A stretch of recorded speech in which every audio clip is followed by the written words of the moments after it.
everyone, পুনৰবাৰ আগত ভিডিঅ'লৈ আপোনালোকৰ মাজত উপস্থিত হৈছো আৰু দুদিনমানৰ আগতে নামৰূপত হদ অসম গোৰ্খা ছাত্ৰ সন্থাৰ অধিৱেশন আছিল আৰু লগৰ কেইজনৰ লগত প্ৰগ্ৰাম চাবলৈ বুলি গলো যোৱাৰ আগতে আমি পুস্কা খাই লৈছো আৰু ভিডিঅ'টো অকমান লেট কৰি আপলোড কৰিলো যেটো সময় পোৱা নাছিল আৰু প্ৰগ্ৰামটো চাই আছকৈ খুব ভাল লাগিলে আৰু আমি যাওঁতে অলৰেডি প্ৰগ্ৰাম ষ্টাৰ্ট হ'বলৈ হৈছিল আৰু मैले सोचेको थियो कि यो ब्लगमा नेपालीमा भन्छु म नेपाली भाषामा यति एक्सपर्ट होइन त्यही पनि मैले कोशिश गरेको छु किबा भुल होला আপোনালোকে क्षमा गरिदिनु मलाई আৰু हसाकै बहुत ভাল লাগিলে थुप्रै मान्छेहरु थियो त्यहाँ हामी बहुत एन्जॉय কৰিলো प्रोग्रामটো আৰু মই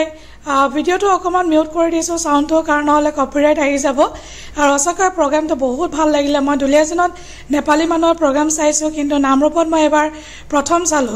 ভাবিছিলো গোটে ব্লগটো নেপালীত কম কিন্তু ভুল হলে কি হ'ব বুলি ভাবি পিনি কোৱা নাই দুই এটাহে একাৰণে কৈছো বেয়া নাপাব যদি ভুল হয় ক্ষমা কৰি দিব আৰু আপোনালোকে শুধৰাই দিব কমেন্টত চেষ্টা কৰিলো নেপালী ভাষা ক'ব কাৰণে আৰু এফালে মোৰ লগৰটো এখন নেপালী টুপি দেখি দান তাৰ পিন্ধিবলৈ টপ নাই